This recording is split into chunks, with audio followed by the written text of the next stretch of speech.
Super!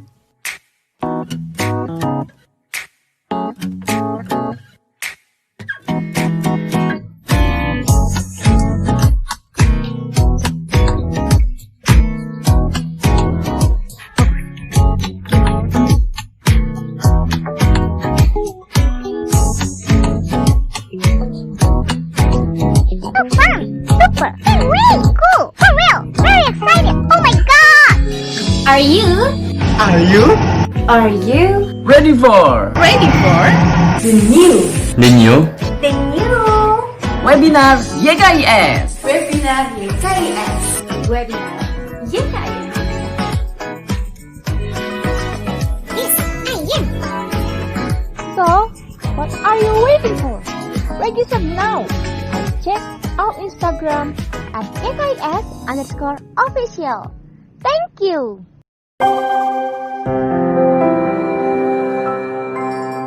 Pandemi yang luar biasa berat. Indonesia sudah lebih dari 110 orang yang terinfeksi, yang meninggal juga sudah lumayan banyak, dokter yang meninggal pun sudah di atas 70.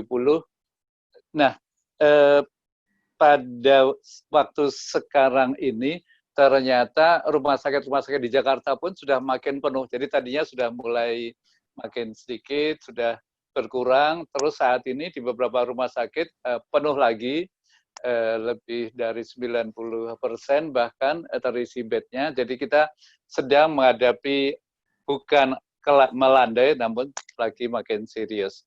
Nah, pada waktu kondisi seperti ini, maka kita berharap semua tenaga, semua upaya bisa terkonsentrasi untuk mengatasi masalah ini dengan antara lain melakukan perilaku sesuai dengan protokol kesehatan. Artinya ya selalu pakai masker, cuci tangan, dan seterusnya. Namun pada kondisi seperti sekarang ini sayangnya timbul berita-berita bohong, berita-berita tidak benar yang amat merugikan dalam penata laksanaan penyakit ini. Masyarakat jadi bingung, kemudian makin tidak percaya dengan upaya-upaya yang sedang kita kerjakan.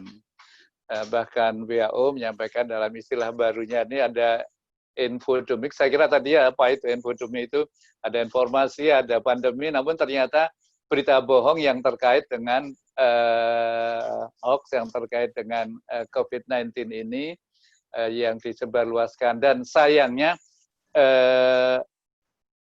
karena ini mengenai masalah perilaku masyarakat, mengenai human behavior, maka amat dipengaruhi oleh segmen masyarakat mana yang lebih dipercaya, yang mempercayai pada orang-orang tertentu. Nah, sekarang ini di kita kan ada tokoh masyarakat, ada tokoh agama, terus sekarang ini muncul istilah baru influencer atau pesohor yang mempunyai followers banyak sekali. Nah, kalau 1 kali, 2 kali yang pesertanya, followernya ini banyak bicara keliru dan sudah terlanjur masuk ke kepala banyak masyarakat, akan sulit untuk memperbaikinya. Jadi ini suatu hal yang amat negatif. Nah, untungnya hari ini kita mempunyai 2 tokoh. Yang satu adalah Mas Irwan Yulianto, bukan dokter, namun dokternya pun dari Harvard, dari Amerika, Mas ya. Jadi memang ahli komunikasi, mempunyai pengalaman di Kompas 30 tahun lebih, kemudian sekarang mengajar mengenai komunikasi. Jadi amat pas untuk kaitan dengan topik infodemi ini, dengan topik yang bagaimana berita bohong ini meresahkan kita. Dan kebetulan juga ada tokoh yang luar biasa, ilmuwan, tadi dibilang memang tepat sekali, Sri Kandi cantik dari Eijkman ini, yang seorang profesor, doktor, kemudian publikasinya, penelitiannya luar biasa banyak, dan saat ini berkecimpung Eijkman ini salah satu tempat untuk pemeriksaan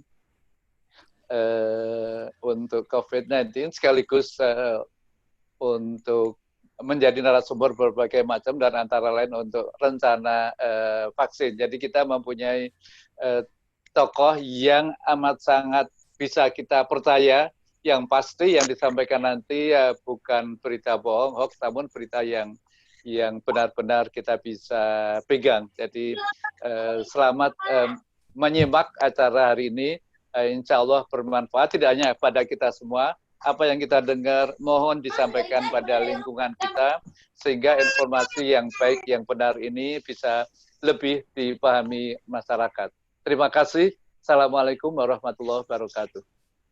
Waalaikumsalam warahmatullahi wabarakatuh. Terima kasih Prof. Zubairi, luar biasa sekali pengantar yang diberikan. Dan tentu sesuai dengan informasi yang disampaikan oleh Prof. Zubairi hari ini, bahkan detik ini kita sedang dilanda beberapa teori konspirasi dan juga hoax yang beredar di sosial media. Dan tentu sangat beruntung hari ini Bapak Irwan yang sudah berkecimpung di dunia media lebih dari 30 tahun tentunya akan menjadi moderator kita pada sesi kali ini. Mungkin jika teman-teman semua melihat di sosial media saat ini sedang trending di Twitter maupun di Instagram dan juga beberapa platform dari berita online bahwa diberitakan salah satu musisi kita mengundang seorang yang dikatakan mengklaim bahwa dirinya adalah profesor dan juga dokter. Tapi ternyata setelah diklarifikasi kembali kalau Ikatan Dokter Indonesia namanya tidak terdaftar. Dan orang tersebut ternyata mengatakan bahwa sudah menemukan sebuah antibodi dengan ramuan herbal yang bisa menyembuhkan COVID-19 ini di tubuh manusia. Dan ini masih menjadi polemik dan perdebatan juga para netizen di Indonesia.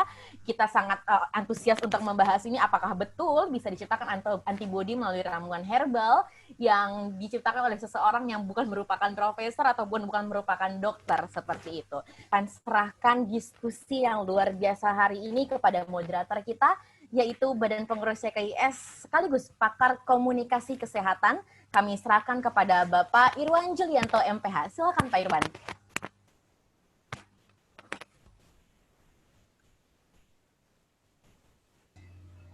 Oke, selamat siang.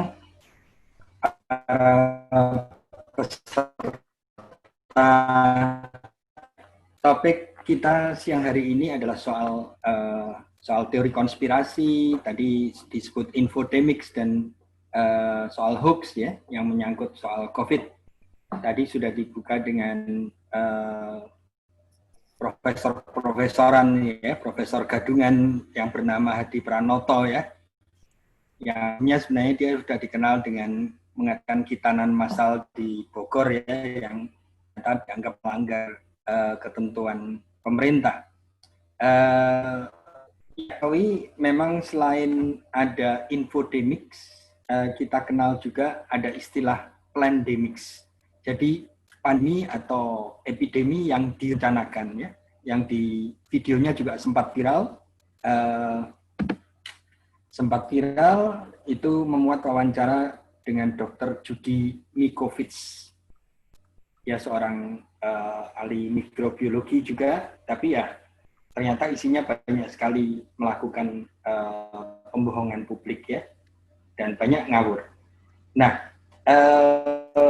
topik yang lain yang juga mungkin nanti akan dibahas oleh Profesor Hera adalah soal apakah virus Corona yang menyebabkan COVID-19 itu hasil rekayasa di laboratorium, karena sebagian orang yakin bahwa ini adalah hasil rekayasa, ya.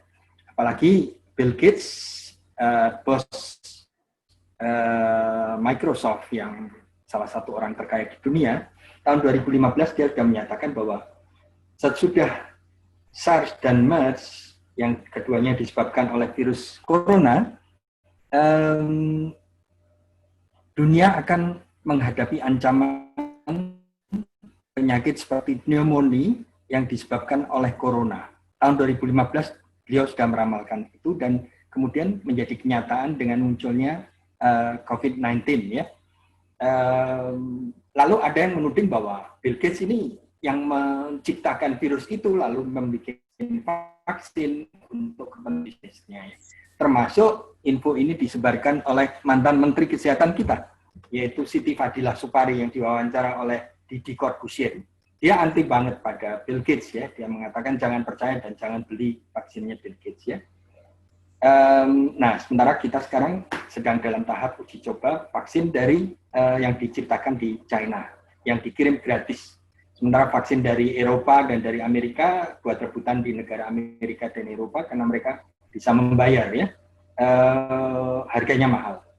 Nah, ini lagi-lagi muncul tudingan bahwa vaksin Cina ini pasti karena ada pemerintah kita ini antek asing gitu kan. Nah, ini simpang siur semacam ini bisa memunculkan kebingungan tadi yang disebut infodemics oleh WHO ya. Nah, kita sekarang bersama Profesor Herawati Sudoyo. Beliau adalah lulusan seorang dokter lulusan Fakultas Kedokteran UI, ya master dari FKUI juga, dan memperoleh PhD di bidang Molecular Biology di Monash University di Melbourne. Dan saat ini beliau menjadi Wakil Kepala Lembaga Eijkman bidang penelitian fundamental dan juga Ketua Komisi Ilmu Kedokteran di Akademi Ilmu Pengetahuan Indonesia. Dan sejak adanya gugus tugas percepatan penanganan COVID-19, beliau juga masuk di dalam tim pakar. Sekarang satgasnya gugus tugas menjadi satgas dan beliau masih menjadi anggota satgas dari gugus tugas tadi, tim pakar ya. Terakhir beliau memperoleh penghargaan sebagai salah satu ilmuwan Indonesia yang berprestasi karena banyak publikasinya dan lain-lain. Jadi kita nggak bisa bandingkan namanya Prof. Herawati dengan Profesor Hadi Muranoto yang Profesor abal-abal tadi. Saya memberikan waktu kepada Prof. Hera 35 menit. Gitu. Silakan Prof. Hera. Terima kasih Mas Irwan. Saya akan coba share screen dulu sekarang. Silakan Prof.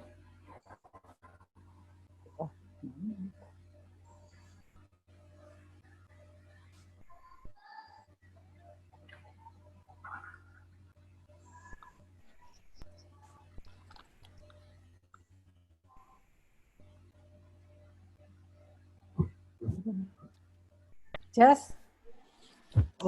Okay. Oke.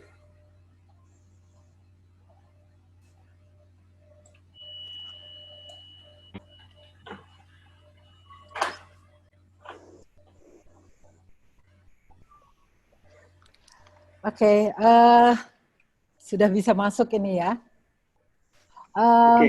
Selamat siang. Saya tentunya ingin mengucapkan terima kasih kepada Yayasan Kemitraan Indonesia Sehat yang telah mengundang saya sore ini untuk membacakan atau membawakan satu presentasi mengenai COVID-19, hoax dan fakta, teori konspirasi, dan teori ilmiah. Nah, ini sebenarnya merupakan suatu hal yang tidak mudah buat saya untuk mempresentasikannya.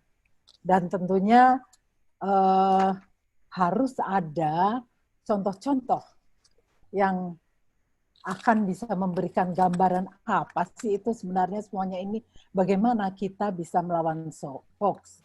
Nah, teman-teman sekalian, dalam menghadapi setiap pandemi, itu tidak terkecuali dengan COVID-19, itu selalu ada sikap-sikap non-ilmiah yang beredar di masyarakat luas. Sebagai apa? Itu sebagai konstruksi berpikir untuk memahami pandemi tersebut sebenarnya. Tapi karena dia non-ilmiah, sikap-sikap tersebut kan tidak berkorelasi langsung terhadap eksistensi pandemi. Bahkan seringkali membuat atau memperburuk persebaran pandemi dimaksud. Jadi kesempatan ini akan saya gunakan untuk kita mengikuti dulu sebenarnya apa sih COVID-19 itu, faktanya seperti apa sih?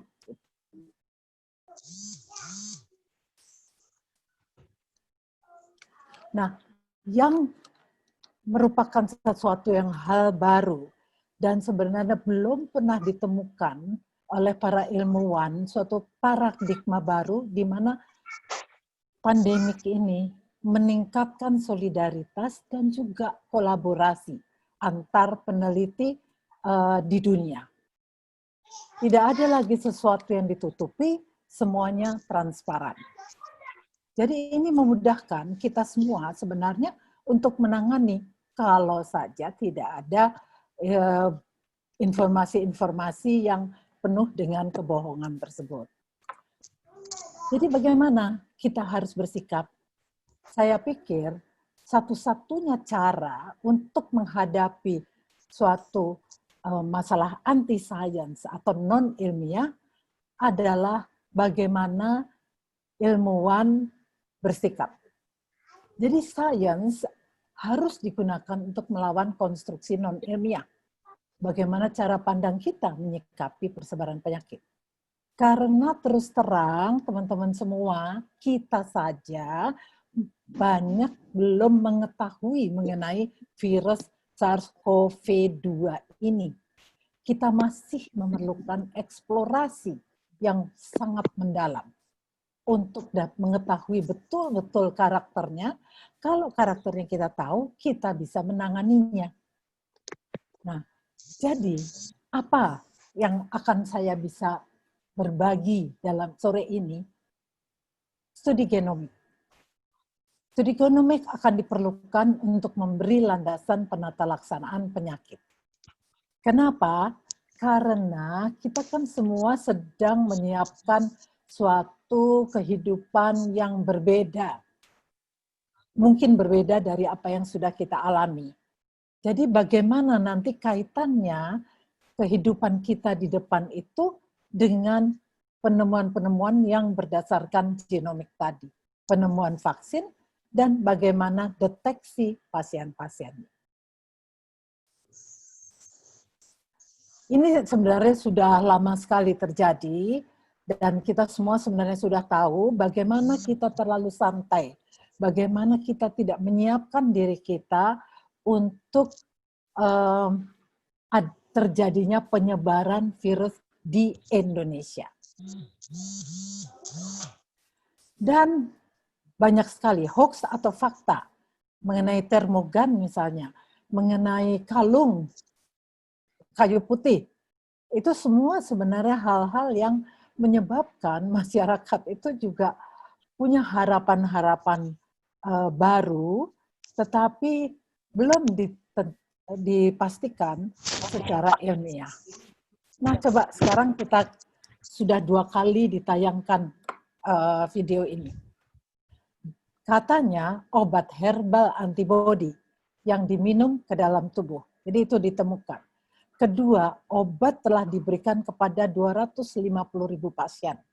Setelah minum herbal, bakteri dalam tubuh bisa memakan virus. Itu coba, jadi ini semua adalah, itu menyatakan patomekanisme penyakit. Obat diberikan pada 250.000 pasien, itu berarti harus ada uji klinik. Obat herbal antibody juga berarti ada uji klinik untuk obat.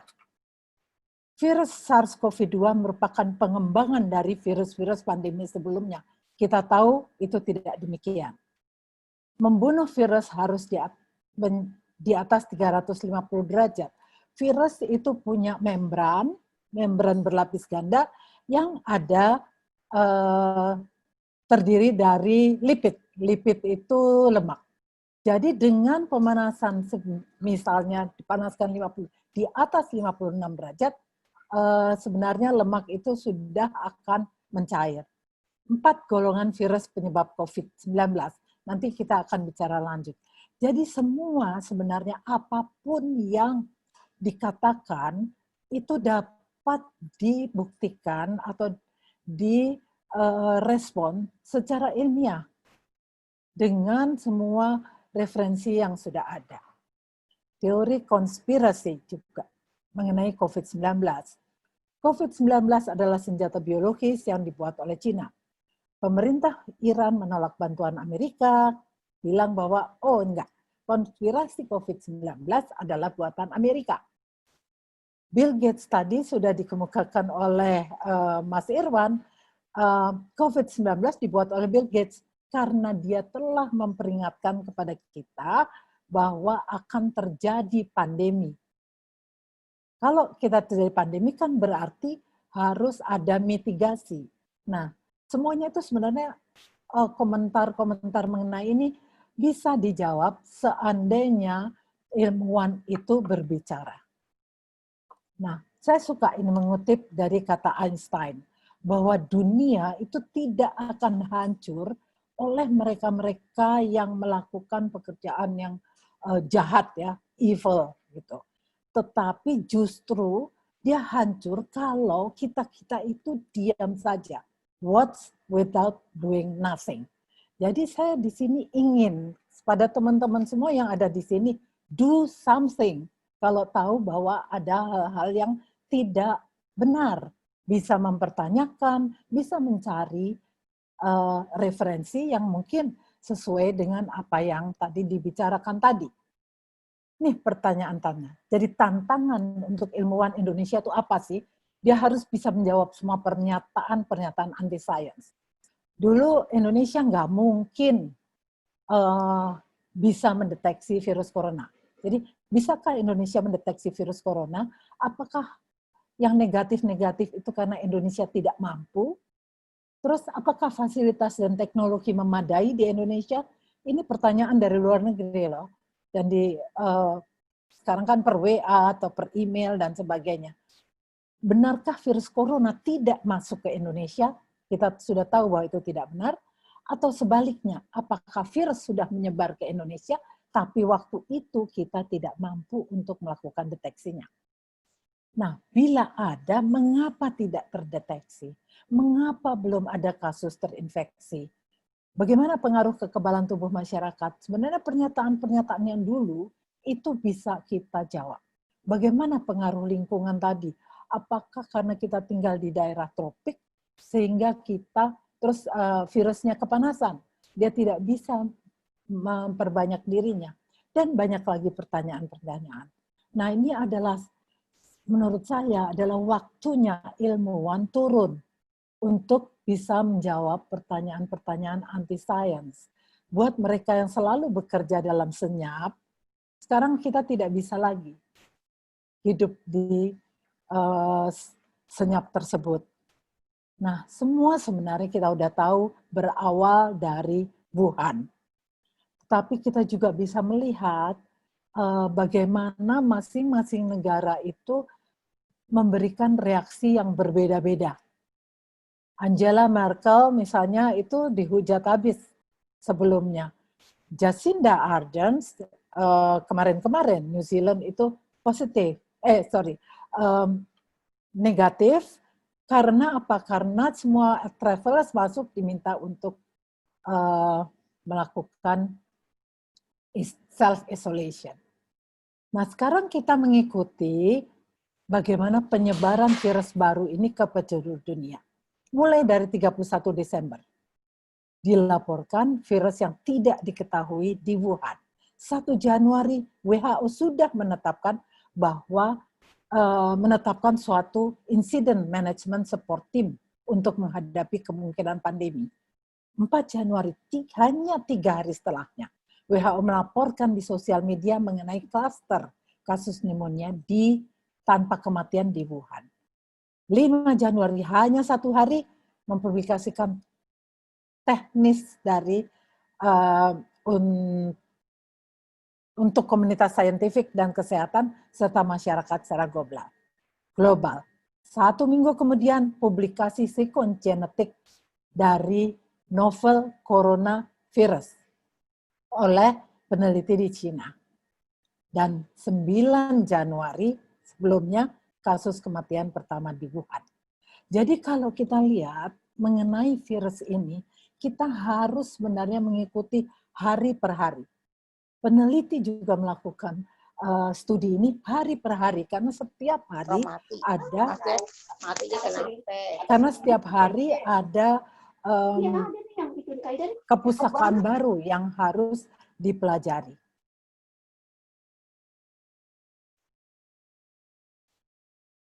Apa yang terjadi 13 Januari? Kasus pertama di Thailand. Itu adalah kasus impor di luar Cina. 15 Januari di Jepang. 20 Januari sudah di Amerika dan sudah di Korea. 21 sudah di Taipei, Makau, Singapura 23 Januari, 24 di Prancis dan Malaysia, sedemikian cepatnya.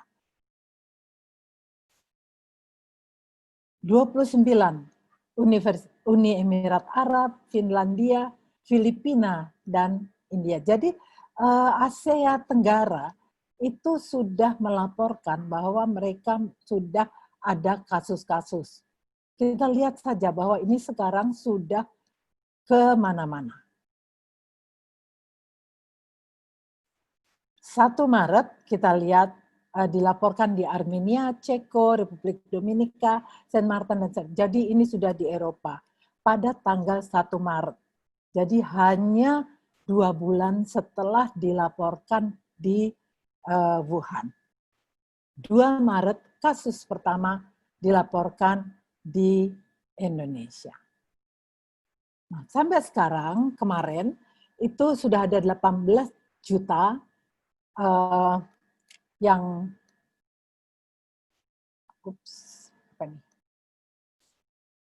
total kematian 700.000, kasus aktif 6 juta, total negara terinfeksi 215. Jelas bahwa ini semua adalah nyata dan bukan sesuatu yang dibuat-buat. 1 Maret sebelumnya, saya masih tidak yakin dan menyatakan pada suatu acara di cross-check oleh Medcom, bagaimana Indonesia bisa yakin memang masih bebas dari corona. Dan kita tidak bisa sebenarnya mengklaim sebagai negara zero case kasus infeksi corona ini. Jadi apa yang harus kita lakukan? Kita tidak bisa lagi santai menghadapi corona dan kita harus bisa menjawab semua pertanyaan-pertanyaan mengenai sistem deteksi di Indonesia. Tapi kalau kita belajar dari dinamika virus dunia, kita bisa melihat bahwa kita hanya kasih satu pernyataan. Disease has no borders. Dalam arti tidak ada dinding pemisah antara satu negara dengan negara lain bagi virus ini. Dan karena itu, kita sudah tahu apa yang telah dilakukan oleh berbagai negara untuk menutup komunikasi, sehingga virus tidak dapat menyebar jauh lebih lanjut. Sebenarnya ada alasan-alasannya. Nah, lini masa kita sebenarnya dimulai dari 2 Maret, karena dari situlah baru pertama kali kita melaporkan. Walaupun sebelumnya, saya pikir ini pasti sudah dilakukan tentunya, deteksi ini hanya belum di-share. Masih ada monopoli untuk satu laboratorium saja. Pada tanggal 16 Maret, barulah di-share dengan 12 laboratorium, sebelum sekarang menjadi sekitar 290 lebih laboratorium yang melakukan tes tersebut. Jadi bagaimana sains dan percepatan penanganan pandemi COVID-19 ini? Jadi apa yang harus kita lakukan? Kita harus membantu percepatan deteksi virus SARS-CoV-2. Kita harus melakukan penelitian genomik virus yang baru muncul ini. Nanti kita akan bicara lebih lanjut mengenai. Dan tentunya untuk dapat menanggulangi, kita harus mengembangkan vaksin untuk pencegahan dari COVID-19. Nah, teman-teman, kalau mau lihat di bawah transmission electron microscopy, ini adalah gambaran dari SARS-CoV-2 yang lebih mematikan dibanding dengan virus corona yang lain. Dari beribu virus corona di dunia, 4 diantaranya menyebabkan flu pada manusia, 2 menyebabkan pandemi penyakit pernafasan, yaitu SARS dan MERS pada 2012. Jadi ada 6 virus yang menyebabkan sebenarnya penyakit pada manusia. Virus corona terbaru inilah yang nomor 7. Jadi saya tidak tahu bagaimana ada pernyataan bahwa ada 1.500 atau berapa virus di video tersebut. Nah, kenapa dia ini lebih berbahaya, SARS-CoV-2? Karena dia itu bisa menyebarkan virus meskipun orang terinfeksi tidak menunjukkan gejala. Dengan sendirinya, ini akan meningkatkan proses penularan, seperti yang tadi dikemukakan oleh Profesor Zubairi. Kenapa sih SARS-CoV-2 ini berbeda dan mengapa SARS-CoV-2 ini unik? Nah, coba kita bandingkan antara HIV, virus Zika, virus influenza, bahkan Ebola. Berapa besarnya SARS-CoV-2 ini? Dia itu 30.000, di sini 30.000 pasang basa. Jadi dia ada 30.000 huruf cetaknya lah. Kalau misalnya kita lihat print out dari suatu buku misalnya. Dia itu panjang, sehingga mengandung informasi yang cukup banyak. Terus dia memiliki strategi replikasi yang lebih baik dibanding virus-virus lainnya. Kenapa? Dia punya proofread. Proofread itu jadi dia bisa sebenarnya mengganti, kalau kita mengetik huruf yang salah, kita bisa kembali dan kemudian mengetik yang baru. Tidak, kalau kita proofread-nya jelek, itu akan menyebabkan mutasi yang mungkin menyebabkan bagian-bagian yang penting tidak berfungsi dengan baik. Dan semua ini bisa dibuktikan. Nah, teman-teman, virus apa sih? Untuk dapat mengenali, kita harus tahu dulu struktur molekul dari virus corona ini. Dia itu virus apa? Dia itu virus RNA. Nggak ada tadi DNA tadi yang dikatakan oleh Hadi Pranoto itu. Virus ini berbentuk seperti mahkota, kemudian genomnya terdiri dari 4 protein aktif. Protein apa ini? Spike protein, ini adalah bagian yang paling penting karena dia itu merupakan bagian yang akan berkontak langsung dengan sel manusia. Dia memiliki membran protein, ini double membrane lipid bilayer, kalau orang-orang biokimia, ahli biokimia mengatakannya, isinya itu adalah tadi lemak, zat lemak yang akan hancur dengan pemanasan. Kemudian ada yang namanya small envelope, dan kemudian ada nukleokapsid. Dan ada satu sinigen yang dipakai sebagai marka identifikasi. Kenapa dia dipakai? Karena dia itu ditemukan di semua virus. Jadi pokoknya ini corona. Kita lihat dari situnya. Untuk mengetahui dia corona atau bukan. Nah, seperti inilah sebenarnya gambarannya. Yang penting yang mana? Yang penting adalah tadi protein S untuk mengikat sel manusia. Nah, nanti kenapa saya gambarkan ini? Supaya nanti kita mengerti kalau mau designing vaksin itu, apa sih yang orang-orang tuju sebenarnya? Pasti adalah bagian yang paling banyak berfungsi. Itu biasanya. Nah, virus RNA ini berselubung ganda, seperti yang tadi saya katakan, virus terbesar sudah dikatakan transmisi dari manusia ke manusia. Dengan menghirup droplet, atau kontak dengan bahan-bahan benda tercemar virus. Studi terkini kemungkinan besar bisa disebabkan oleh airborne.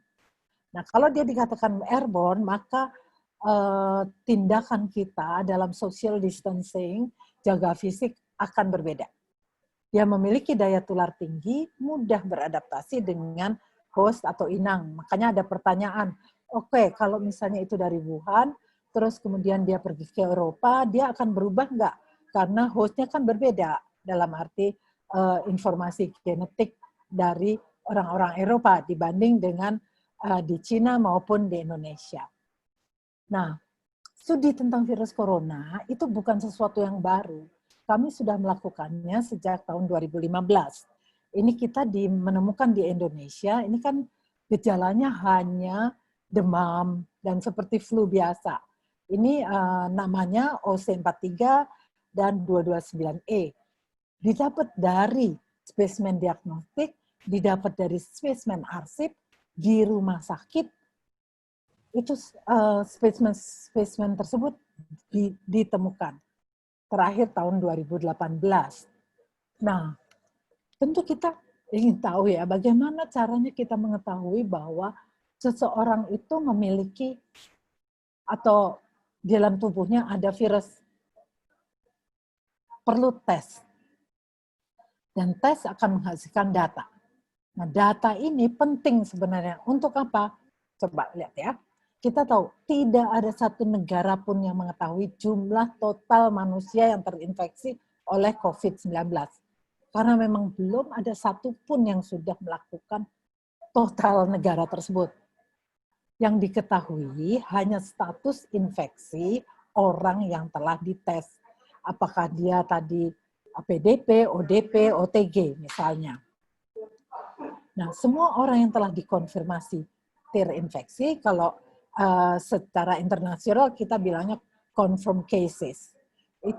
Tergantung, jadi confirmed cases tergantung dari berapa banyak negara melakukan tes. Tanpa tes tidak ada data. Jadi tes adalah jendela kita, window ya, untuk melihat ke dalam pandemik dan untuk mengerti bagaimana penyebarannya. Tanpa tes kita sebenarnya buta. Gitu. Nah, coba kita lihat berapa banyak sih tes yang sudah kita lakukan. Paling banyak sih di Jakarta jumlahnya, tapi juga kita lihat per juta orang. Itu ini adalah total yang dilakukan di Indonesia. Udah jelas bahwa kita masih sangat-sangat terbatas, belum sampai sesuai dengan apa yang diinginkan. Nah, deteksi COVID, saya ingin juga share ini, apa yang sudah kita lakukan sih di lembaga Eijkman itu. Per tanggal 4 Agustus, jumlah sampel yang diperiksa itu sudah 28.146. Dari situ 11,40, ini saya belum, kayaknya belum saya inikan, 3.213 yang positif, dengan sendirinya negatif 24.900. Dari berapa? Dari 274 fasilitas kesehatan masyarakat. Nah, sekarang ini dengan adanya suatu alat untuk deteksi yang semi tertutup, yang tertutup Cobas 6.800, maka kapasitas maksimal itu bisa menjadi 1.000 sampel per 24 jam. Jadi tentunya ini sangat membantu pemerintah juga dalam melihat berapa banyak sih sebenarnya yang di Indonesia yang positif. Nah, itu tadi mengenai deteksi. Deteksi hanyalah bagian kecil saja dari virus yang kita perlukan. Tapi kita memerlukan data yang jauh lebih besar daripada itu. Apa? Itu adalah genom virus. Genom itu berarti adalah keseluruhan informasi genetik yang sebesar 30.000 tadi. Nah, itu critical. Buat apa? Karena kita perlu datanya untuk pengembangan vaksin. Juga perlu untuk tadi, mitigasi pandemik yang baru. Risiko, jadi risk communication sebenarnya. Juga tentunya science communication ya. Apa sih? Jadi ini karena mungkin tidak semuanya tahu apa sih yang kita lakukan dengan yang namanya whole genome sequencing.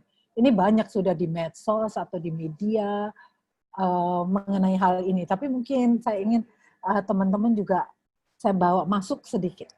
Whole genome sequencing itu metode yang digunakan untuk menentukan urutan. Jadi informasi genetik kita pada genom makhluk hidup. Ini jadi dia bisa dilakukan untuk manusia, untuk tumbuhan, untuk makhluk hidup yang lainnya. Kenapa dia penting? Nah, urutan bahasa pada ini akan menunjukkan karakteristik dari virus tersebut. Nah, Indonesia itu kita sudah berhasil menyelesaikan urutan asam nukleat RNA ini. Urutan tersebut disebut sebagai sequence sebenarnya dari DNA yang kita lihat yang memiliki informasi penting. Dan di-share ke dunia pada tanggal 4 Mei 2020. Waktu itu kita share 3 dulu, sekarang kita share sudah 10 dan 45 lagi akan di-share segera. Target kita 100 whole genome. Nah ini, jadi bagaimana kita mendapatkan data-data ini? Kolaborasi sains dan data sharing dengan dunia. Jadi kita sudah sebenarnya sampai, ini maaf ini 5 bulan 6, tapi sampai sekarang itu sudah ada data sekitar 70.000 lebih dari Indonesia itu 13, 7 dari lembaga Eijkman dan 6 dari Universitas Erlangga pada waktu itu. Sekarang kita sudah 10 yang kita masukkan. Nah, ada beberapa clade. Ada clade E, ada V, ada C, dan O, GR misalnya semuanya itu. Coba bandingkan dengan saya tadi bilang bahwa oke, kita bisa kok menjawab semua itu yang diklaim oleh Hadi Pranoto itu. Apakah ini yang dia maksud A, B, C, D itu tadi? Nah, semua itu sebenarnya bisa dijawab dengan data-data yang ada. Nah, mengurai informasi genetik itu buat apa? Memahami karakter. Jadi kita tahu karakter isolat Indonesia, kita bisa memonitor evolusi dari virus, kita bisa menentukan kecepatan virus beradaptasi, melacak rute transmisi, mengidentifikasi target terapi dan vaksin. Jadi dari data tersebut kita tuh bisa sebenarnya buat drug target obat. Nah, yang paling akhir coba teman-teman lihat bahwa kita ingin bisa memprediksi ancaman pandemi berikutnya. Kita bukan Bill Gates, tapi kita bisa kira-kira akan prediksi seandainya ada bagian-bagian yang kita lihat, kita coba. Seandainya itu mutasi, apa yang akan terjadi? Nah, jadi setiap ada kesulitan, itu selalu ada kesempatan. Apa itu? Obat dan vaksin. Platform yang ada, itu kurang lebih ada sekitar 6 platform yang digunakan dunia.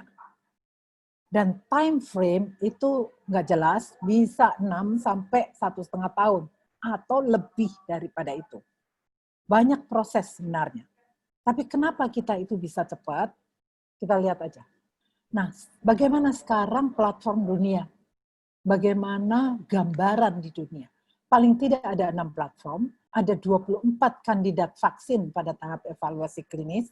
Ini tanggal 21 Juli ya. Saya sudah terlambat sebenarnya 2 minggu. 24 kandidat vaksin dengan berbagai platform, ada 5 masuk uji klinik. Nah, ini sekarang udah 10. Terdaftar 121 kandidat vaksin dalam fase penelitian. 40 diantaranya memilih platform protein subunit. Itu seperti yang kita pakai, yang Indonesia gunakan. Nah, pandemi itu akan menyebabkan permintaan dari vaksin di seluruh dunia. Dan bagaimana caranya supaya ada sistem alokasi vaksin yang adil? Pasti semuanya sudah baca berita-berita mengenai alokasi vaksin tersebut. Bagaimana Brasil dengan menguji 3 vaksin, dia akan mendapat beberapa puluh juta dari masing-masing perusahaan. Kemudian studi klinik dan serologi diperlukan untuk mengetahui populasi berisiko tinggi. Itu gunanya suatu laboratorium. Biologi molekul di sini atau virologi.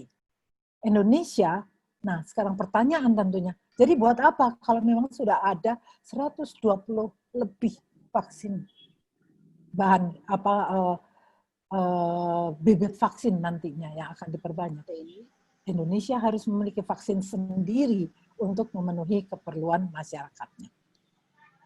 Nah, kenapa sih kok tadi ada 250.000 apa tadi ya, obat ya atau apa? Gak bisa lewat. Karena uji klinis mutlak perlu untuk keamanan jangka panjang. Ini uji untuk obat ya. Jadi kita lihat efek pada tubuh, dilihat dulu, keamanan pada manusia, efektivitas dalam mengobati penyakit, itu harus ada ratusan. Kemudian ribuan untuk keamanan dan efektivitas dalam skala besar. Terus kemudian yang jauh lebih besar lagi adalah keamanan jangka panjang, post marketing. Jadi kita melihat bahwa yang namanya obat dan vaksin, pakai kata-kata obat, itu perlu waktu yang panjang dan perlu uji klinik. Ini kita lihat, coba. Pertama penemuan dan pengembangan, penelitian preklinis, kemudian klinis, evaluasi pemerintah, dan monitoring keselamatan post-market. Penelitian lab bertujuan untuk apa? Melihat komponennya. Penelitian preklinis untuk apa? Untuk menjawab standar keamanan obat. Penelitian klinis untuk apa? Bahwa dia aman dan efektif di manusia. Itu baru 3 itu manusia. Terus kemudian pemerintah melakukan evaluasi dan memeriksa data terkait obat, itu Badan POM. Kemudian monitoring keselamatan post-market. Jadi keamanan obat itu terus dimonitor, bahkan setelah diproduksi untuk publik. Kita tahu ada beberapa obat yang ditarik karena menyebabkan side effect, terutama misalnya pada generasi yang akan datang. Jadi sekarang ini kita tidak mungkin menunggu waktu yang panjang tadi kalau kita lihat fase-fasenya. Itu paradigma tradisional yang durasinya bertahun-tahun. Jadi ini lihat sampai ke lisensi. Paradigma pandemik fasenya tumpang tindih, durasinya pendek. Jadi kita lihat misalnya saja vaksin yang sudah akan diuji klinik di Indonesia itu 1, 2, kita di sini udah fase 3, itu sebenarnya ini di sini. Jadi ada tumpang tindih dengan uji yang digunakan untuk evaluasi pada manusia. Ini efikasi. Hal ini semuanya tentu sekali lagi melihat pada keamanan dan efikasinya. Dan semuanya harus dengan regulasi tetap. Jadi bukan berarti bahwa percepatan itu kemudian kita menghindarkan atau menghindari peraturan-peraturan yang ada. Jadi di mana kita sekarang? Indonesia itu di mana? Kita diberi waktu 12 bulan. Mulai bulan April. Sekarang kita ada di sini. Udah ekspresi protein, jadi berarti protein yang kita tuju, dan kita akan melakukan uji imunologi ini atau memasukkan transfeksi ke sel mamalia dan sel ragi. Nah, disinilah industri sudah masuk bersama-sama dengan kita yang di laboratorium melakukan uji laboratorium bersama. Setelah itu uji klinis, uji di hewan, dan baru dilakukan setelah itu uji di manusia. Baru kemudian skala produksi di sini. Jadi buat teman-teman sekalian, kita masih sebenarnya di dalam jangka waktu atau timeline yang sudah ada. Nah, tadi bahwa science itu nggak akan berakhir. Science itu belum selesai kalau tidak kita komunikasikan. Dari science, seyogianya itu digunakan untuk landasan kebijakan. Karena kalau tidak, itu dia akan hanya ada di laci meja. Kita memerlukan untuk penanggulangan pandemi ini sistem kesehatan nasional yang memadai. Kemampuan identifikasi yang luas, pengujian pelacakan, dan meningkatkan tanggung jawab terhadap Ini banyak amat ngerokok loh. Yang dimaksud adalah apa? Ini adalah protokol kesehatan. Itu adalah tanggung jawab kita kan terhadap lingkungan. Wabah harus bisa ditekan di tempat dengan kerentanan tinggi, seperti pemukiman padat dan panti bereda. langkah pencegahan di lingkungan kerja. Kita tahu sekarang justru di sini sekarang masalahnya. Dan juga mengendalikan kasus karir antar wilayah. Kita kan tidak ada lagi sebenarnya batas lagi antara satu wilayah dengan wilayah lain. Yang terakhir saya kira penting, meminta pendapat komunitas pakar. Dan itu adalah kunci sebenarnya dari bagaimana sains itu bisa membantu menanggulangi atau menangani pandemik ini. Nah, buat peneliti, buat ilmuwan, we are still learning. Dalam arti belum berhenti, kita masih harus terus belajar. Bahasa Latinnya itu ancora imparo. Dan dengan teman-teman semua yang ada di sini, together we fight. Terima kasih.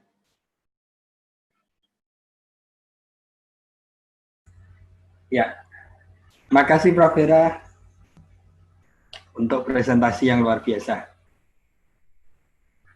Sorry, internet saya kurang stabil mungkin. Oke,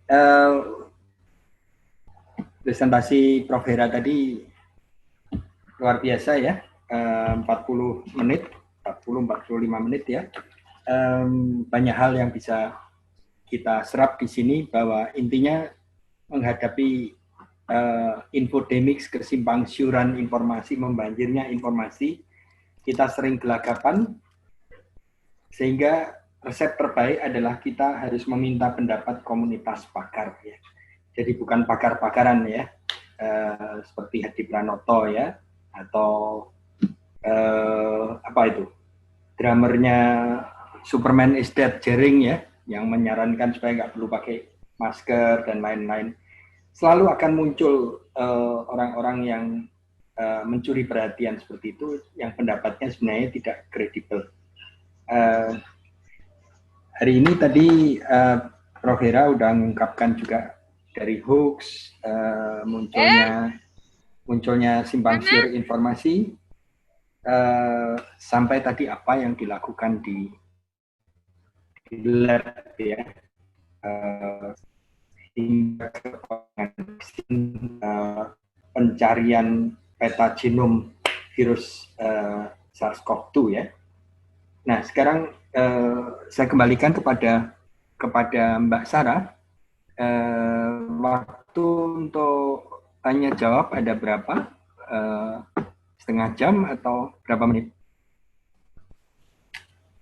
Ya, baik. Pak Irwan, sebelumnya terima kasih kepada Prof. Herawati, luar biasa. Tadi saya cukup menyimak, saya bukan dari bidang kedokteran, tapi menyimak apa yang disampaikan oleh Prof. Herawati, nampaknya sangat berdampak kepada pengetahuan saya. Dan untuk sesinya jawab, Prof, mohon maaf, Pak Irwan, kita akan buka selama diskusi ini 40 menit juga. Jadi kami persilakan kepada Bapak Irwan untuk memimpin sesi tanya jawab kali ini. Dan kami ingatkan kepada seluruh peserta yang ingin berpartisipasi dalam tanya jawab, silakan menggunakan fitur raise hand dan akan saya bantu untuk membuka fitur unmute-nya.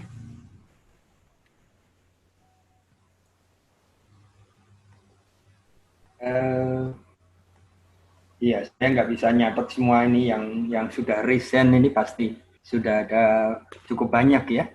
Ya, urutannya ada first come first serve atau bagaimana ini Mbak Sarah? Yang mengacungkan tangan duluan itu yang kita beri kesempatan pertama atau bagaimana? Baik, begitu, untuk ya? saat ini kita akan ambil dari yang raise hand pertama kali, Pak Irwan. Dari chat ya? Ya, untuk saat ini dari jika dilihat dari... Baik, mohon izin Pak Irwan, saya di sini sudah bisa melihat beberapa orang yang menggunakan fitur raise hand. Bisa dilihat di bagian partisipan. Kemudian, betul. Nanti akan terlihat siapa saja yang bertanya, maka silakan mengaktifkan fitur raise hand-nya. Oke, ini saya ini terus terang gaptek ya. Kalau bisa dibantu aja, mungkin diberikan kesempatan pada 5 orang penanya dulu kepada Prof. Vera, nanti masih bisa kita lanjutkan. Silakan. Baik.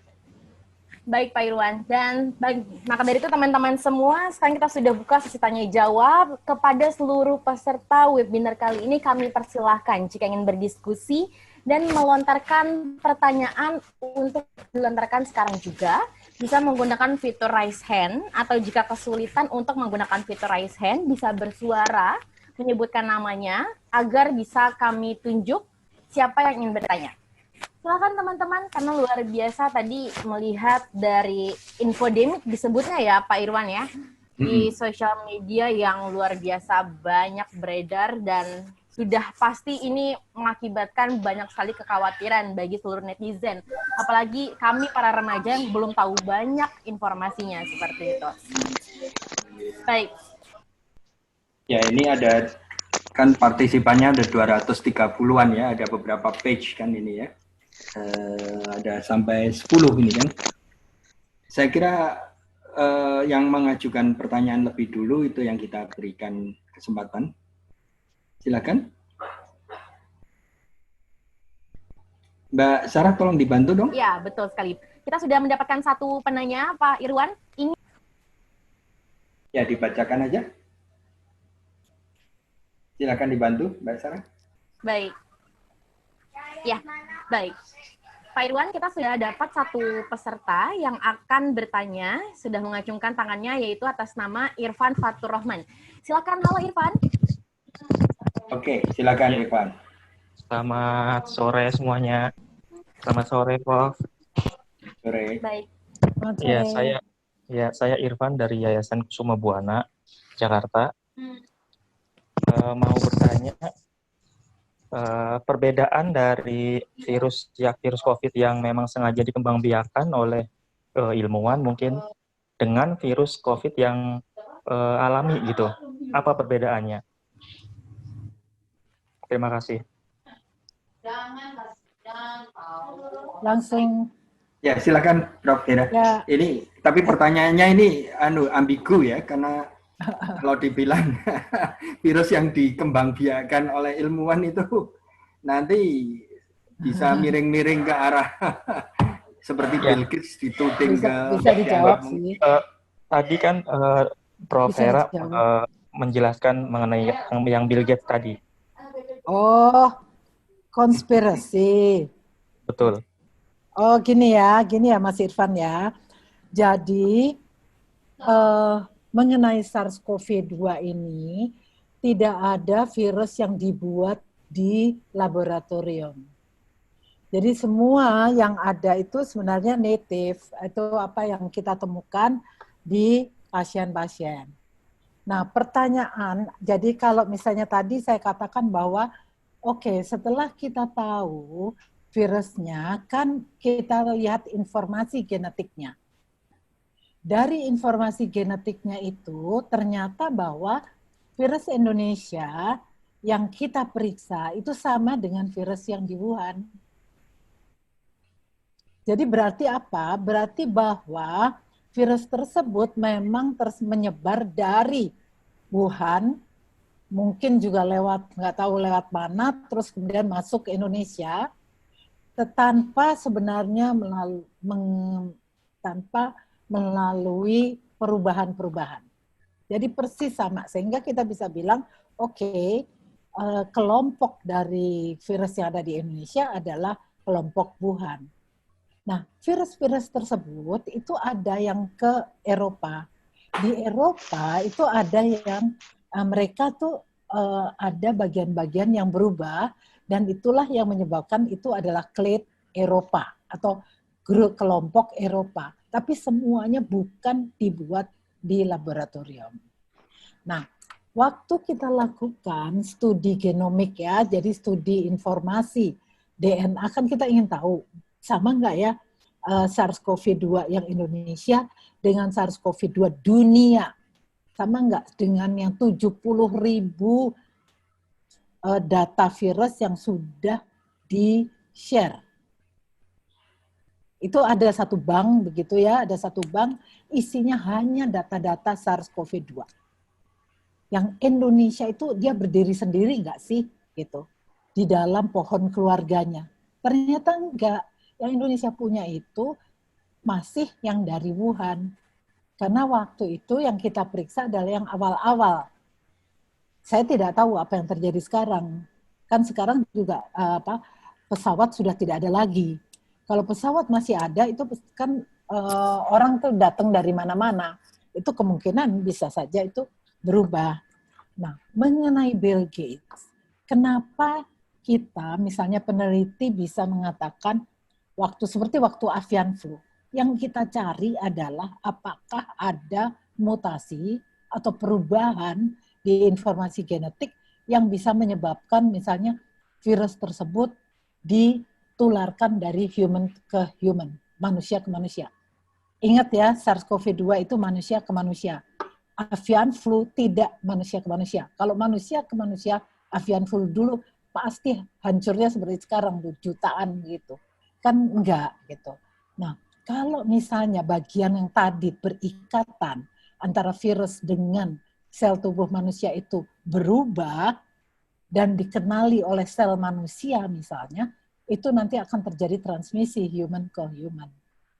Nah, hal-hal seperti ini itu para ilmuwan bisa memprediksi.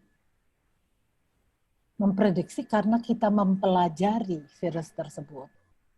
Dan perlu diketahui bahwa kan tadi kayaknya seolah-olah dibiarkan, kita harus membiarkan itu untuk bisa mendeteksi. Kita harus membiarkan itu untuk mendapatkan jumlah yang banyak. Misalnya kalau mau bikin vaksin yang datang ke Indonesia itu Sinovac, itu adalah virus total yang diinaktifkan.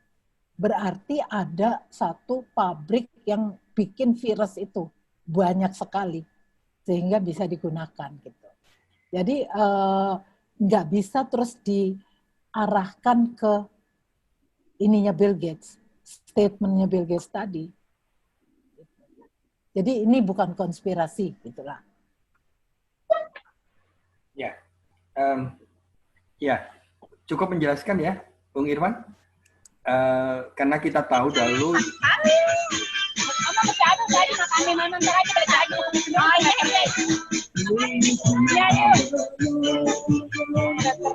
Itu harus ditutup tuh. Baik. Ya. Sebelumnya kami ingatkan kepada seluruh peserta untuk mengaktifkan fitur mute-nya ya. Silakan Pak Irwan. Enggak, tadi kan human to human ya, Prof. Vera ya. Yang sekarang ya. Karena kan corona sebelumnya ada yang dikenal virus corona sebelumnya, ada yang berada di dalam tubuh hewan seperti satwa liar seperti kelelawar misalnya. Juga dahulu HIV yang menyebabkan AIDS itu diawali mutasi dari SIV ya, Simian Immunodeficiency Virus, yang kemudian entah bagaimana bermutasi lalu menjadi Human Immunodeficiency Virus kan. Nah, SARS-CoV-2 ini jelas human to human ya. Tapi apakah evolusinya sebelumnya itu dari corona sebelumnya itu memang ada di kelelawar atau di satwa liar yang lain? Itu yang kita sendiri masih perlu pelajari terus ya. Iya, Prof ya? Betul sekali. Oke, sekarang Mbak Sarah, penanya kedua yang raise hand siapa? Ada Kingkin Ayuti, Pak Irwan. Oke, silakan Kingkin Ayuti. Sebutkan dari mana? Halo, Kingkin. Halo. Kingkin. Kita skip dulu ke yang ketiga. Mbak Sarah. Yang skip, yang raise hand siapa tadi? Halo. Kingkin tadi tidak respon. Baik, kita berlanjut yang kedua. Ini ada atas nama Holly Kartika. Holly Kartika. Oke, halo, silakan. Selamat sore, Prof. Hera. Saya Holly dari kompas.com. Oh, selamat sore, Holly. Iya, Prof. Ini kan menarik sekali ya, sebenarnya pengetahuan masyarakat terhadap virus, terutama teori konspirasi ini memang cukup memprihatinkan ya. Masih banyak sekali masyarakat yang sangat percaya pada teori-teori konspirasi ini. Pertanyaan saya adalah mungkin lebih ke virus yang sudah diteliti di Iceman sendiri. Itu tadi kan disebutkan bahwa genomnya sama dengan yang di Wuhan ya, Prof ya? Ya, betul. Ya. Nah, ini apakah menjadi kendala juga dalam pembuatan atau pengembangan vaksin yang sedang dilakukan oleh Iceman? Dan sampai sekarang ini, apakah ada strain yang beda lagi yang masuk ke Indonesia selain dari China gitu? Dan mungkin apakah mengganggu atau maksud saya pengembangan vaksinnya sendiri yang dilakukan Iceman sekarang sudah sampai tahap apa sih, Prof? Gitu. Terima kasih. Selamat sore. Terima kasih. Kalau mengenai apakah karena dia sama dengan Wuhan, terus kemudian akan mengganggu yang namanya vaksin spesifik Indonesia, saya kira tidak. Justru pada awalnya yang kita pelajari lebih dulu adalah bagaimana kita dapat menggunakan data yang sudah ada di dunia untuk membuat strategi pengembangan vaksin. Nah, kita buat dulu, kita lihat bagian-bagian yang memang sama gitu. Dan adalah sangat kebetulan bahwa memang data yang kita peroleh itu masih sama dengan virus yang dari Wuhan tersebut. Nah, untuk strategi dari vaksin itu biasanya dicari supaya tidak ada mutasi-mutasi yang berarti. Karena kalau ada mutasi yang berarti bahwa vaksinnya nanti jangan-jangan takutnya adalah nggak cocok dengan orang-orang yang atau virus yang memang ada di Indonesia. Tapi sampai saat ini sih tidak ada itu, sehingga kita bisa go ahead. Tapi seandainya ada pun, teknologinya kan sudah ada di tangan, jadi itu akan mudah sekali untuk melakukan perubahan dari strategi yang ada. Saya kira itu ya. Oke, terima kasih Prof. Oke, nanya ketiga siapa Mbak Sarah? Yang recent? Ada Kinkin dan juga Ahmad Afifuddin. Kinkin, apakah masih bisa bergabung dengan kita? Halo Kinkin. Jika tidak, kami panggil atas nama Ahmad Afifuddin. Silakan. Halo Ahmad. Ya, Ahmad Afifuddin, silakan. Dan kami informasikan juga kepada seluruh penonton setia dari webinar YKIS, kami juga masih membuka sisanya jawab. Jadi siapapun yang ingin berdiskusi, silakan saja langsung gunakan fitur raise hand-nya, atau bisa langsung sebutkan namanya siapa dari mana, agar bisa kita panggilkan ya. Halo Ahmad, atau Kinkin? Baik. Yang lainnya deh? Untuk saat ini yang mengangkat fitur raise hand hanya 2 nama itu saja, Pak Irwan, atau bagaimana baiknya ingin kita closing statement saja, atau ada diskusi lebih lanjut antara Pak Irwan dan juga Prof. Herawati?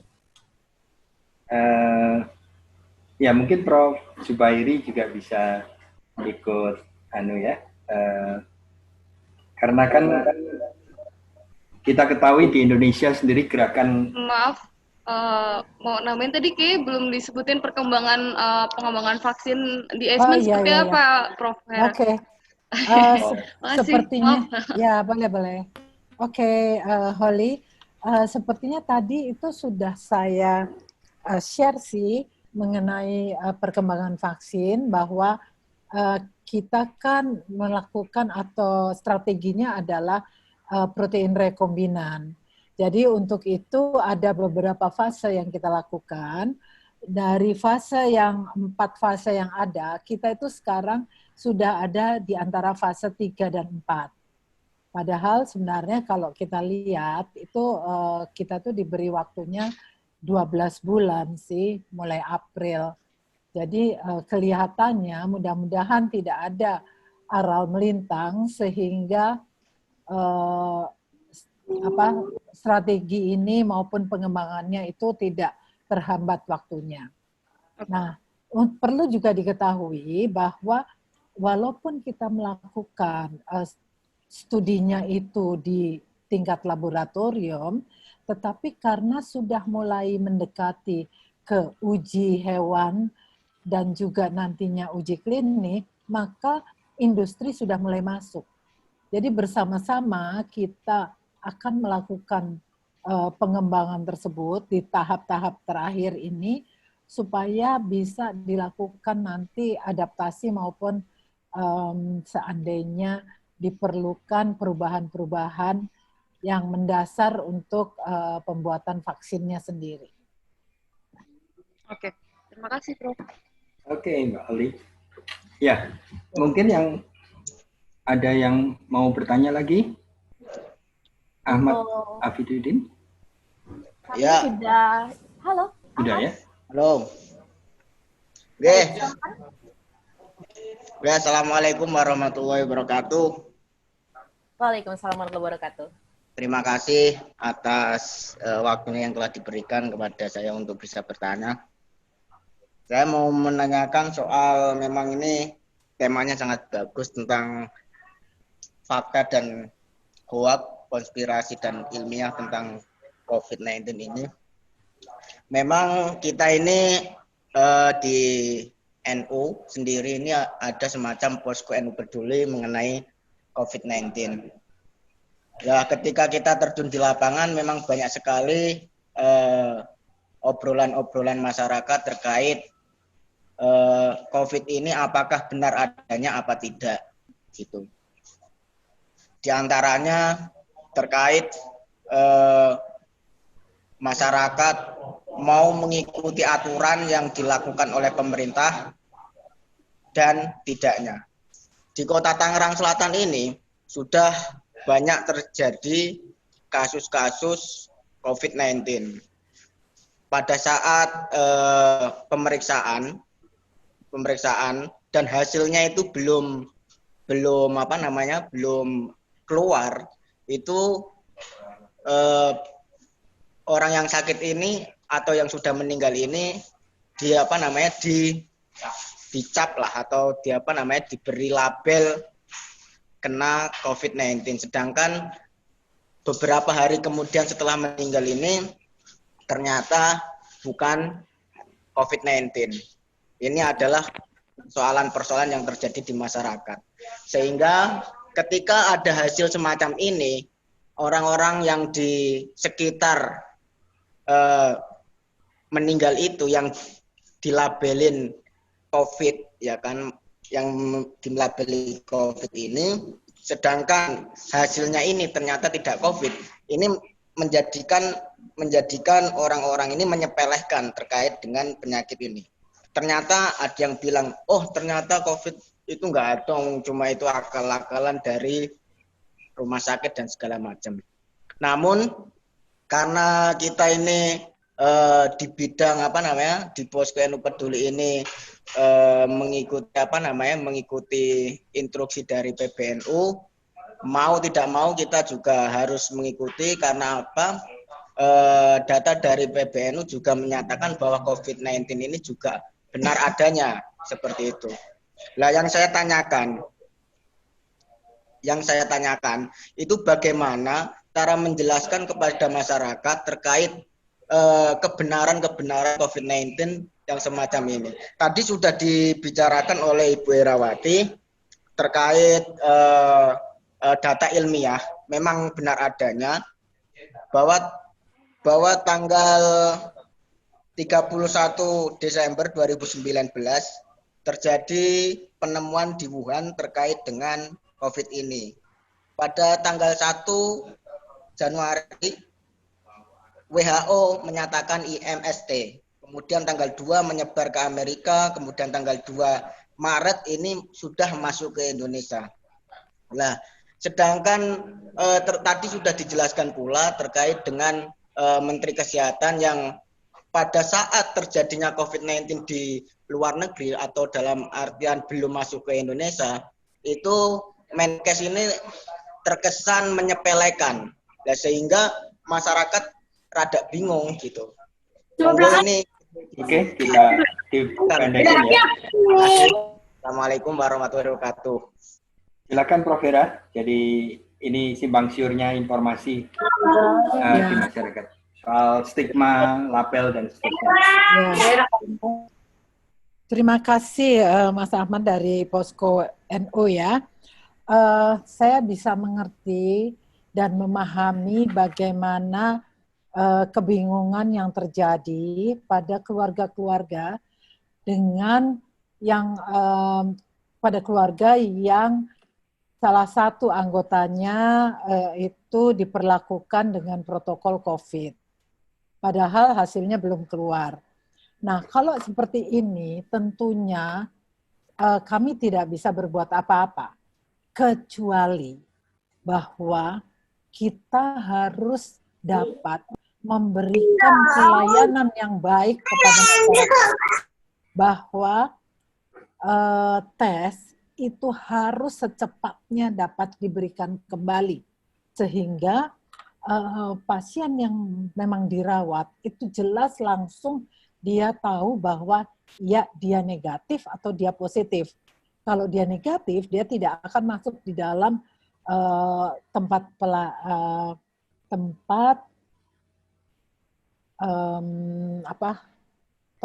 perawatan untuk pasien-pasien dengan COVID.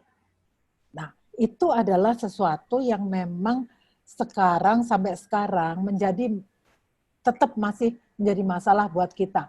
Berapa banyak dari tes yang harus disediakan supaya kita bisa semuanya tuh dilakukan dengan cepat dan karena kalau di laboratorium itu tesnya tidak berbayar, gitu ya. Nah, bagaimana menjelaskan masyarakat cara masyarakat mau mendengar? Saya kira memang kita itu harus punya panutan yang didengar. Nah, tentunya mungkin Mas Irwan juga akan setuju dengan saya bahwa komunikasi publik ya, komunikasi kita kepada masyarakat itu agak berantakan. Dalam arti kalau semuanya itu dilakukan terus terang, ada transparansi, terus kemudian juga tidak menyepelekan, orang itu akan mendengar. Malahan justru orang itu bukan menjadi takut, tapi mereka akan menjadi awas. Kan salah satu dari alasan mengapa kita itu tidak memberikan informasi. Ada yang tidak memberikan informasi secara gamblang itu untuk menghindari masyarakat panik. Tapi rupanya yang terjadi adalah masyarakat lebih panik kalau dia tidak tahu apa-apa. Dan kemudian ya tadi itu, jadi mencari informasi yang tidak benar dan termakan oleh hoax.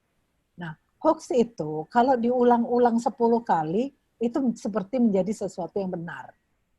Jadi bagaimana caranya ya, ini kita ya, adalah usaha kita bersama untuk memerangi hoax tersebut, memberikan informasi yang jelas, transparan, gamblang, terbuka kepada publik supaya mereka mengerti. Karena tentunya Pak Ahmad juga bingung bagaimana caranya di daerah ya, di Tangsel gitu memberi informasi kepada publik kalau panutannya bilangnya nggak apa-apa gitu. Jadi mungkin itu satunya. Kuncinya adalah ya kami harus melakukan tes yang banyak sekali sehingga dan cepat.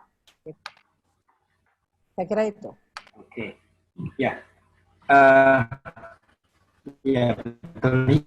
Masih banyak PR untuk komunikasi publik pemerintah ya, mulai dari Menteri Kesehatan, dan sebagainya. Kebetulan minggu lalu saya mengikuti webinar juga dari Visipol UI ya, Visip UI yang sudah salah satu meneliti soal bagaimana komunikasi publik pemerintah ya. Ya, tadi Mbak Holly menanyakan soal vaksinasi ya, nanti kita lagi-lagi nanti menghadapi juga adanya gerakan anti vaksin di Indonesia. Gimana Prof. Vera? Bagaimana, saya kira, Prof. Vera? oh aku ya. Mas Irwan, gerakan anti vaksin itu kan terjadi di dunia ya, di seluruh dunia sebenarnya. Memang gerakan tersebut itu bukan hanya masalah kita sendiri. Memang ada kelompok-kelompok yang betul-betul tidak mau vaksinasi dengan alasan bahwa justru vaksinasi akan menyebabkan hal-hal yang tidak diinginkan. Nah, saya kira kalau kita di Indonesia ini sebenarnya sudah ada beberapa contoh di mana wabah terjadi karena daerah tersebut tidak ada vaksinasi. Nah, mungkin hal-hal seperti itu, contoh-contoh seperti itu yang kita harus bisa komunikasikan. Masalahnya, jadi sekali lagi keterbukaan kita kepada masyarakat. Bagaimana vaksin dengan yang tidak divaksin?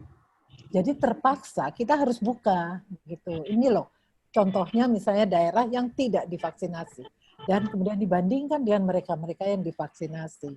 Seberapa besar sih sebenarnya efek sampingnya? Nah, mungkin kita semua bersama-sama bisa, ini merupakan adalah suatu proyek, mungkin program yang memang harus kita selidiki atau studi bersama.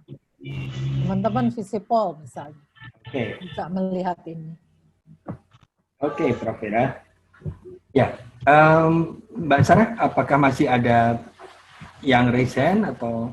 Baik, Pak Irwan dan Prof. Hera, saat ini kita sudah mulai keramaian dan kebanjiran pertanyaan, tapi sudah ada yang raise hand, diantaranya ada Haji Said, dan sebelumnya juga sudah ada yang bertanya melalui kolom chat. Izin saya akan membacakan pertanyaannya, Pak Irwan dan Prof. Hera. Ini dari teman kita Ansar, izin bertanya. Di mana muaranya akhir dari pandemi COVID-19 seperti saat ini? Apa perlu para penyebar hoax itu dipidana karena telah melemahkan upaya pemerintah dalam menangani pandemi ini? Bagaimana tanggapan dari Prof. Hera? Terima kasih. Silakan, Terima Prof. kasih Mas Ansar. Saya udah baca chatnya dari tadi sih mengenai muara akhir dari pandemi COVID-19. Sepertinya tidak ada yang berani untuk memberikan prediksi kapan COVID-19 ini berakhir. Ini kelihatannya akan panjang. Bahkan WHO saja baru memberikan kabar bahwa kita harus bersiap untuk hidup bersama, tapi melawan ya. Hidup bersama terus bukannya terus menyerah, tetapi hidup bersama dan kemudian memerangi virus ini. Kelihatannya agak lama. Jadi kita yang sebenarnya kunci dari bagaimana akhir dari pandemi ini adalah vaksinasi. Tetapi kita tahu bahwa kalau di Indonesia 270 juta, itu kita perlu 70% dari penduduk Indonesia divaksinasi. Jadi silahkan aja menghitung 70% kali 270 juta, kurang lebih 175 juta orang divaksinasi. Baru kita mungkin akan berkurang lah. Cuma teman-teman juga mesti ingat ya bahwa memerlukan waktu bertahun-tahun untuk misalnya dunia dikatakan bebas polio. Polio itu udah ada dari puluhan tahun yang lalu gitu. Nah, sama mungkin kelihatannya bakalan sama. Ya kita harapkan tidak, tapi kita itu harus selalu siap untuk hal yang buruk, bukan mengharapkan hal yang baik, tapi siap dengan hal yang buruk. Jadi kita lebih Lebih awas, lebih waspada. Dan itu tadi, mitigasi saya kira yang paling penting. Siap selalu. Oke, Prof. Hera, bagus sekali. Ya, jadi memang tadi di paparan Prof. Hera kan menyebutkan perlu ada kolaborasi para ilmuwan maupun masyarakat dan pemerintah ya. Nah di dunia saat ini kan justru menurut Noah Harari justru kehilangan leadership global kan. Amerika walk out dari WHO misalnya kan, ngambek dia nggak mau bayar iuran dan seterusnya. Jadi ini ikut melemahkan sebenarnya upaya global kan. Padahal kita membutuhkan selain adanya governance yang bagus juga perlu ada solidaritas nasional maupun global kan, Prof? Ya. Untuk mengatasi ini bagaimana, Prof? Saya kira tetap saja ya kita memerlukan, seandainya tidak ada leadership global, tapi bagaimana masing-masing negara itu memiliki leadership yang baik untuk penanganan pandemi. Kalau boleh dilihat dan kita lihat ya, ambil ini ceritanya lagi ngomongin perempuan. Itu negara-negara yang dipimpin perempuan itu jauh lebih bagus karena lebih tegas. Nah, perempuan-perempuan ini memiliki cara penanganan yang berbeda. Mereka tuh penanganannya lebih turun ke bawah gitu ya, lebih sifatnya nggak otoriter. Tetapi mereka juga bersedia untuk dibabat abis gitu loh, dihajar, buat mereka nggak masalah gitu. Nah, lihat aja deh New Zealand, Jerman, semuanya tuh bagus tuh, Taiwan gitu. Finlandia, Iceland gitu. Jadi kalau dilihat, padahal dia cuma 7% nih dari seluruh pemimpin dunia. Gitu. Saya lihat kok kayaknya mesti nih cowok-cowok nih belajar dari perempuan-perempuan ini. Iya. Cuma kemarin di Berlin ada demo besar-besaran kan? Betul. Ya. Tapi di Washington DC hari tanggal 1 juga ada demo besar-besaran para dokter kan ya, yang justru mengagung-agungkan. Yang aneh-aneh itu, betul. Iya, yang anti pendukung teori konspirasi. Betul, pendukung itu radikal kanan. Iya, yang anti masker dan seterusnya. Ya, Oke, rasanya kita sebentar lagi sudah ada di ujung acara. Tidak mungkin setiap pertanyaan bisa dijawab. Mungkin nanti bisa dibantu oleh YKIS, Mbak Sarah juga. Mungkin nanti Prof. Hera bisa menjawabnya secara lewat WhatsApp gitu ya, jawaban kepada penanya. Karena waktu kita amat terbatas ya. Saya kira waktunya cukup. Kalau nggak salah ada acara TikTok atau apa. Saya tidak perlu menyimpulkan ya bahwa intinya di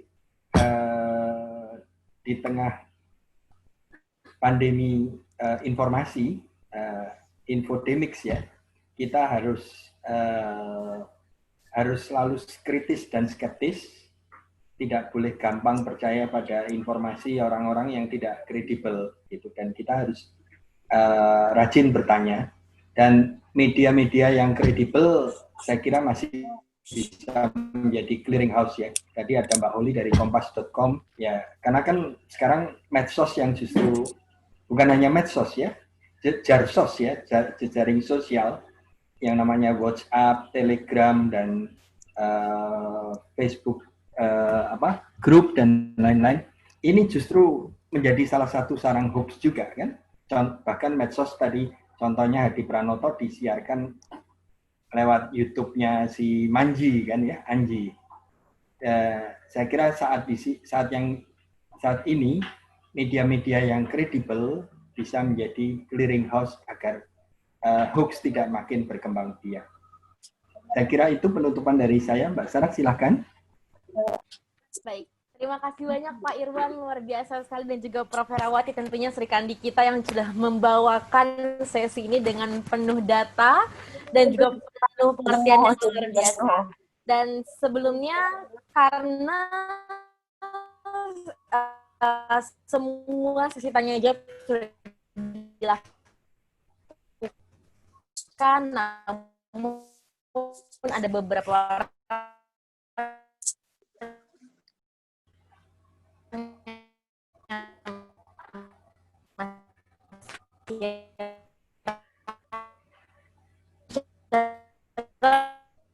oleh tim dari YKIS Official. Dan karena dari Prof. Herawati dan juga dimoderatori oleh Pak Irwan, sekarang saatnya yang ditunggu-tunggu, yaitu kita akan bagi-bagi pulsa gratis buat seluruh penonton yang beruntung. Dan sebelumnya Sarah juga mau menyapa teman-teman yang ada di YouTube. Halo teman-teman yang nonton lewat YouTube. untuk yang menonton melalui YouTube tenang saja, jika tidak bisa berpartisipasi dalam kuis di Zoom, teman-teman bisa partisipasi di kuis Instagramnya YKIS_official. Jadi bisa langsung saja di follow Instagramnya @EKIS_official. Baiklah, jadi untuk kali ini yang pertama kita akan bagi-bagi pulsa untuk satu orang yang beruntung yang bisa menjawab pertanyaan dari para tokoh yang hadir hari ini. Mungkin saya mohon berkenan kepada di antara Prof. Hera atau Pak Irwan ataupun Prof. Zubaidi untuk menyumbang satu pertanyaan. Adakah yang sudah memiliki pertanyaan? Mungkin tidak usah pertanyaan yang terlalu ribet, tapi bisa kita sederhanakan supaya kita bisa interaktif dengan seluruh penonton. Mungkin Prof. Hera memiliki satu challenge buat penontonnya agar bisa menyampaikan satu pertanyaan kepada para viewers kali ini. Coba tuh Prof, coba Pak Irwan dulu tuh. Iya, pertanyaannya sederhana. Apa yang dimaksud dengan infodemik?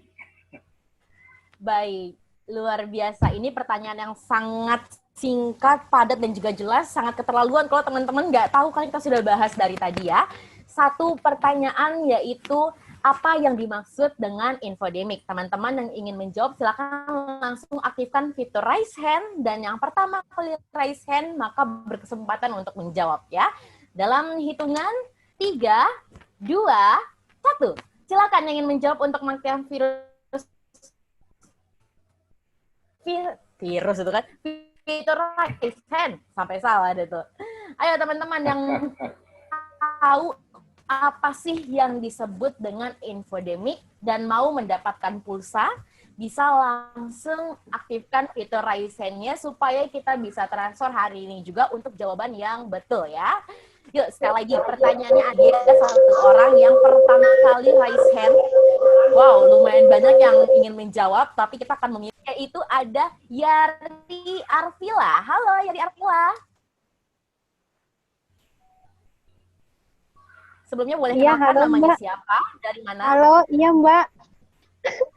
Baik. Halo. Halo, Yari Arvila. Dari mana asalnya? Saya dari Yayasan Kusuma Buana Jakarta, YKB Jakarta. Iya. Ya. Apa yang dimaksud dengan infodemik? Infodemik itu suatu kondisi yang mengarah pada sebuah info yang sangat berlebih pada sebuah masalah ya. Informasi yang berlebih gitu deh pada suatu masalah gitu. Informasi yang berlebih pada sebuah masalah. Kami kembalikan kepada yang memberi pertanyaan. Pak Irwan, apakah betul jawabannya, Pak? Mohon maaf, Pak, belum diaktifkan fitur unmute-nya? Oke, sorry. Ya, salah satunya memang info yang membanjir ya, berlebih. Tapi selain banjirnya informasi, juga kualitas informasinya kan, ada yang tidak kredibel, ada yang tidak akurat, bahkan terjadi disinformasi, misinformasi, sampai ke hoax ya. Oke. Benar separuh. Mau kita betulkan atau tidak nih? Iya, dianggap benar juga boleh. Yeay, terima kasih Pak Irwan dan tentunya selamat kepada Yari Arvila. Dan silakan mengirimkan dan pastikan ketika mengisi daftar absen harus nomor telepon yang aktif dan bisa ditransfer pulsa ya, karena kita akan transfer pulsa melalui nomor yang Yari Arvila daftarkan di absen. Pak Irwan atas pertanyaannya dan juga terima kasih untuk jawabannya. Sekali lagi selamat untuk pemenangnya. Dan ternyata sudah habis sesi webinarnya. Jangan lupa untuk mengisi absensi, karena melalui absensi kita akan kirimkan sertifikat kepada para viewers kali ini, termasuk kalian semua yang menonton melalui YouTube. Jangan lupa untuk isi presensi yang sudah disebarkan oleh para panitia dari webinar YKIS. Kalau begitu, sekali lagi kami ucapkan terima kasih dan jangan lupa setelah ini langsung pantengin Instagramnya @YKIS_official karena saat ini juga kita akan langsung adakan kuis di Instagramnya YKIS Official. Dan bagi kalian yang menjawab dengan benar di kolom komentarnya, maka akan kita kasih hadiah juga seperti saat ini. Terima kasih sekali lagi kami ucapkan kepada Profesor Herawati. Luar biasa, kita beri tepuk tangan terlebih dahulu secara virtual untuk Sri Kandi kita. Cantik sekali lukisan-lukisan di belakang terpampang nyata. Luar biasa, terima kasih Prof. Baik, dan selain itu terima kasih juga untuk moderator kita, pakar komunikasi yang dari tadi sangat shining mukanya ya. Luar biasa. Terima kasih Pak Irwan karena sudah memimpin diskusi kita kali ini. Oke. Dan sambutan di awal sebagai pengantar di sesi webinar kita kali ini. Terima kasih Prof. Zubaidi. Baiklah. Dan karena sudah selesai juga sesi kita kali ini, maka sekarang kita akan minta untuk seluruh peserta aktifkan terlebih dahulu fitur kameranya karena kita akan berfoto bersama sebagai tanda bahwa teman-teman sudah berpartisipasi aktif dari webinar ini ya.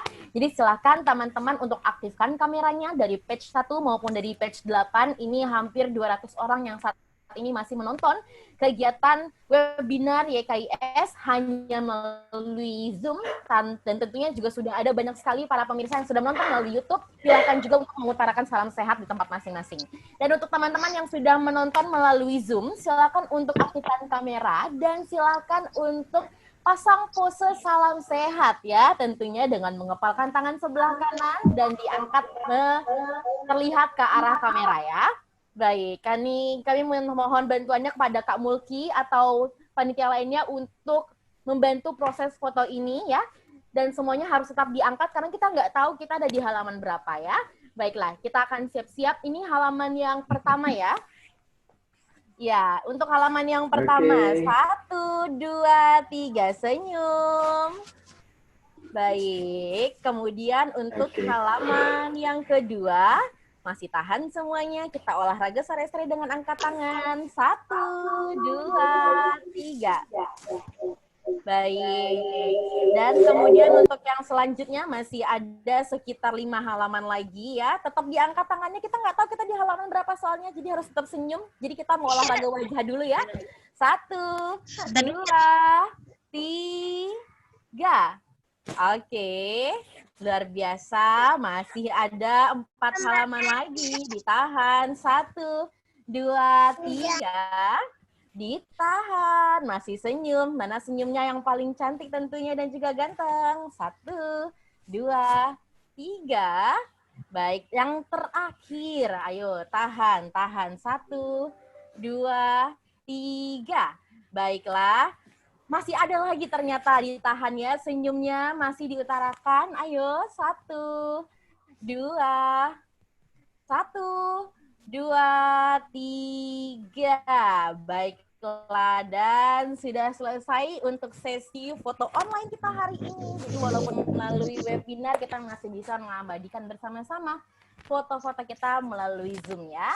Sekali lagi terima kasih kepada seluruh peserta yang sudah hadir kali ini, baik melalui Zoom maupun melalui YouTube. Sekali lagi jangan lupa untuk langsung follow Instagramnya @YKIS_official dan juga harus tetap stay tune di grupnya webinar karena nanti link akan kita sebarkan melalui grup tersebut.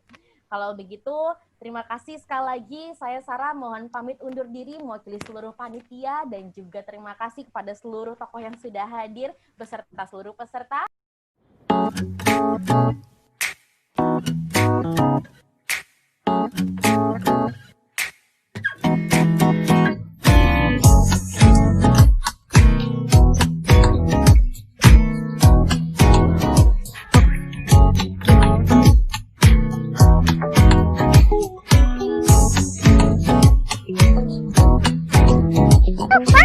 Super! Really cool! For real! Very excited! Oh my god! Are you? Are you?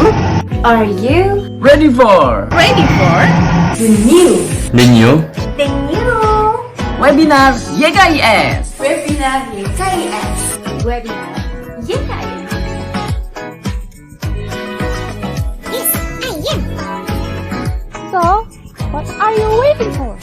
Register now. Check out Instagram At YKIS_official. Thank you.